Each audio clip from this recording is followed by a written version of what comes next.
Assalamualaikum warahmatullahi wabarakatuh. Salam sejahtera, selamat berjumpa kembali dalam channel Rudiansa. Pada kesempatan kali ini saya akan menyampaikan terkait dengan informasi analisis perekonomian Provinsi Jawa Tengah berbasis tabel IRIO tahun 2016. Jadi beberapa video saya sebelumnya telah disampaikan analisis perekonomian untuk Jawa Barat, Banten, dan NTT. Pada kali ini kita akan lihat bagaimana kondisi Jawa Tengah. Sebelumnya kita bahas ulang mengenai konsep tabel IRIO. Jadi tabel IRIO ini informasi yang memberikan gambaran tentang hubungan timbal balik dan saling keterkaitan antar wilayah dan antar kegiatan ekonomi. Jadi IRIO bentuk penyajiannya adalah matriks, di mana masing baris menunjukkan bagaimana output suatu sektor di suatu wilayah digunakan untuk memenuhi permintaan antara dan permintaan akhir wilayah lain dan wilayah yang bersangkutan. Sedangkan masing-masing kolom menunjukkan pemakaian input antara dan permintaan akhir yang berasal dari wilayah lain dan wilayah yang bersangkutan, serta input primer suatu sektor dalam proses produksinya. Jadi pada dasarnya IRIO ini ingin memperlihatkan keterkaitan antar wilayah, kelebihannya daripada tabel IO yang hanya memperlihatkan keterkaitan antar sektor ekonomi. Baik, kita lihat format sederhana dari tabel IRIO yang berukuran 17x17 industri. Jadi tabel IRIO ini ya, kalau kita baca menurut baris, itu artinya kita melihat alokasi output ya. Misalkan Aceh yang menghasilkan 17 produk ya. Baris Aceh ini produknya digunakan oleh Aceh sendiri ya, Sumut dan Pai dengan Papua sebagai permintaan antara, dan digunakan sebagai permintaan akhir oleh Aceh sendiri, Sumut dan Papua. Itu kalau kita membaca menurut baris. Sekarang kalau kita membaca menurut kolom, kolom Aceh ini dalam proses produksinya menggunakan input dari Aceh sendiri, kemudian menggunakan input dari Sumatera Utara dan Papua. Kemudian input primer ya, itu ada upah gaji, surplus, pajak, dan nilai tambah. Nah, ini gambaran umum dari tabel IRIO. Baik, sekarang kita coba masuk ke bagaimana posisi PDRB Jawa Tengah dalam perekonomian nasional. Jadi di sini kita lihat ya bahwa Jawa Tengah ini menempati urutan keempat terbesar PDRB-nya dalam peta ekonomi regional Indonesia tahun 2020 dengan kontribusi PDRB-nya sebesar 8,54%. Artinya Jawa Tengah masih di bawah DKI ya, kemudian Jawa Timur dan Jawa Barat ya. Namun PDRB-nya cukup besar ya, telah menempati posisi keempat. Sekarang bagaimana struktur ekonomi Jawa Tengah ya berdasarkan tabel input output ya. Jadi berdasarkan tabel di sini kita lihat ada 7 sektor kunci di Jawa Tengah yang memiliki kontribusi nilai tambah cukup besar dalam pembentukan PDRB. Pertama adalah pertanian tanaman pangan ya. Itu nilai tambah yang tercipta sebesar 47 triliun dengan kontribusi 4,55% ya. Kemudian yang paling besar itu adalah perdagangan ya sebesar 10% ya. Kemudian industri pengolahan tembakau ya ini besar sebesar 9,81%. Industri makanan juga besar ya sebesar 7% ya. Jadi inilah 7 sektor kunci yang memberikan kontribusi nilai tambah besar dalam pembentukan PDRB Jawa Tengah ya. Berikutnya adalah bagaimana struktur penyediaan dan permintaan barang dan jasa di Provinsi Jawa Tengah ya. Jadi secara agregat ya atau secara total output yang tercipta di Jawa Tengah pada tahun 2016 sebesar 2.619 triliun ya. Output ini digunakan untuk memenuhi permintaan antara sebesar 1.900 ya 1.044 triliun dan untuk memenuhi permintaan akhir sebesar 1.576 triliun. Permintaan tersebut ya itu dipenuhi oleh output domestik Jawa Tengah sendiri sebesar 2.003 triliun, berasal dari import luar negeri besar 165 triliun dan import antar provinsi ya sebesar 362 triliun. Baik, mungkin untuk enaknya kita lihat grafik ya. Jadi di sini grafiknya kita lihat bahwa total produk output sebesar 2.619 triliun, di mana permintaan antara 1.044 dan permintaan akhir 1.576 ya. Permintaan akhir ini terdiri dari konsumsi rumah tangga yang paling besar ya sebesar 665 triliun, kemudian yang kedua adalah PMTB ya sebesar 346 triliun dan ekspor antar provinsi 367 triliun ya. Kemudian untuk memenuhi permintaan tersebut ya itu dipenuhi dari barang-barang domestik ya sebesar 2.000 triliun ya, kemudian import luar negeri dan import antar provinsi. Baik, sekarang kalau kita lihat menurut persentase ya. Jadi di sini saya buat persentase ke kanan 100 ya yang memperlihatkan bagaimana produk domestik dan import digunakan untuk memenuhi setiap komponen permintaan ya.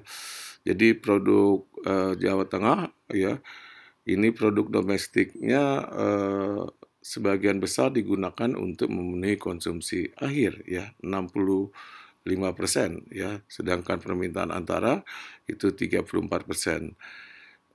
Berbeda dengan produk domestik, produk impor luar negeri itu sebagian besar digunakan untuk memenuhi permintaan antara sebagai bahan baku ya 71% dan konsumsi akhir ya impor luar negeri ini hanya 28% ya. Sedangkan impor antar provinsi ya ini digunakan untuk memenuhi permintaan antara sebesar 58% dan konsumsi akhir sebesar 41% ya. Ini struktur kalau kita melihat bagaimana produk domestik digunakan untuk memenuhi masing-masing permintaan. Sedangkan di sini saya buat kolom ya sama dengan 100 memperlihatkan bagaimana setiap komponen permintaan dipenuhi oleh produk domestik dan impor ya. Jadi di sini kita lihat ya bahwa dari total permintaan antara itu dipenuhi oleh produk domestik 68% ya, luar negeri 11% dan antar provinsi 20% ya. Kemudian dari total konsumsi akhir ya secara agregat itu dipenuhi oleh produk domestik 87%, produk impor luar negeri 2% dan antar provinsi ya impornya sebesar 9% ya. Nah, ini kalau kita lihat struktur penyediaan dan penawaran menurut kolom ya. Baik, berikutnya adalah neraca perdagangan Provinsi Jawa Tengah ya.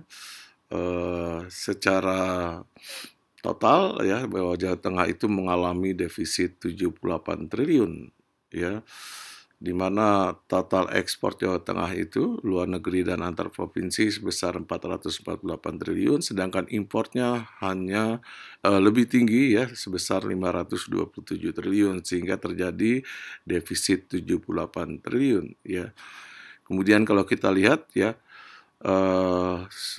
penyebab defisit itu ya baik perdagangan luar negerinya maupun perdagangan antar provinsinya juga mengalami defisit, ya, luar negeri minus 73% dan antar provinsi minus 6 triliun, maaf, 73 triliun dan 6 triliun, ya. Nah, sekarang bagaimana kalau kita lihat perdagangan antar provinsi, ya, perdagangan Jawa Tengah dengan 33 provinsi lainnya, ya. Jadi di sini yang warna hijau itu adalah yang defisit, ya, yang sedangkan warna merah adalah yang surplus, ya, yang warna merah surplus. Nah, jadi kita lihat di sini bahwa perdagangan Jawa Tengah dengan DKI, Jawa Barat, Jogja dan Jawa Timur, ya, itu mengalami defisit, ya, sedangkan yang warna merah, ya, Aceh, Riau, Sumatera Selatan itu mengalami surplus, ya. Jadi defisit dengan DKI, ya, terutama dengan Jawa Timur dan Jawa Barat ini defisitnya sangat tinggi sekali, ya, sebesar 62 triliun dan 50 triliun, ya. Sehingga secara total, ya, Jawa Tengah mengalami defisit sebesar 6 triliun, ya, 5,67 triliun. Berikutnya adalah daya penyebaran dan derajat kepekaan, ya, yang memperlihatkan bagaimana dampak, ya, suatu sektor terhadap sektor lainnya, keterkaitannya. Jika suatu sektor memiliki indeks daya penyebaran dan derajat kepekaan yang tinggi di atas 1, maka dapat dikatakan sektor itu merupakan sektor unggulan karena memiliki daya dorong dan daya tarik yang sangat kuat, ya. Nah, di sini ada berdasarkan tabel indeks derajat kepekaan dan daya penyebaran, ada 6 sektor unggulan di Jawa Tengah, ya, yang memiliki IDP dan IDK di atas 1. Pertama adalah industri makanan, ya. Kemudian kedua adalah industri kayu, ketiga industri kertas, keempat industri kimia, ya, kelima tenaga listrik, dan keenam konstruksi, ya. Selebihnya IDP dan IDK-nya dia bawah 1, ya. Demikian beberapa informasi yang bisa saya sampaikan terkait dengan analisis perekonomian Jawa Tengah secara umum, ya. Mungkin ada 2 hal yang perlu saya sampaikan. Pertama, terkait dengan kajian yang lebih mendalam, ya, untuk analisis ekonomi ini, ya, dapat dilihat atau ditelusuri melalui tabel IRIO, ya, yang lebih detail. Misalkan ketergantungan Jawa Tengah terhadap Jawa Timur yang tinggi dari import antar provinsinya, itu bisa dilihat produk apa saja, ya, yang menyebabkan Jawa Tengah mengimpor produk Jawa Timur, ya, yang cukup besar. Produk apa saja itu bisa ditelusuri melalui tabel IRIO tahun 2016, ya. Kemudian yang kedua, ini model IRIO ini diangkat, ya, dalam beberapa kesempatan dihubungkan dengan pemulihan ekonomi. Jadi hubungan model IRIO dengan pemulihan ekonomi, ya, pada dasarnya model IRIO ini bisa digunakan, ya, khususnya sektor-sektor unggulan yang memiliki backward forward linkage yang tinggi, ya. Seandainya sektor tersebut distimulus, ya, secara otomatis perekonomian, ya, secara umum akan meningkat, ya. Seperti Jawa Tengah tadi ada 7 sektor, ya, yang memiliki sektor unggulan, ya, sehingga kalau sektor-sektor tersebut distimulus, ya, maka perekonomian secara agregat akan meningkat, demikian juga pertumbuhan ekonominya. Namun dalam kondisi, pandemi ini ya, kunci utamanya, adalah pendapatan masyarakat yang, eee, dianggap saat ini, rendah ya, sehingga konsumsi rumah tangga, mengalami penurunan dan kata kuncinya sebenarnya untuk, kembali ke pemulihan recovery ekonomi adalah bagaimana, meningkatkan pendapatan masyarakat. Demikian lebih dan kurangan mohon maaf. Assalamualaikum warahmatullahi wabarakatuh. Salam sejahtera bagi kita semua.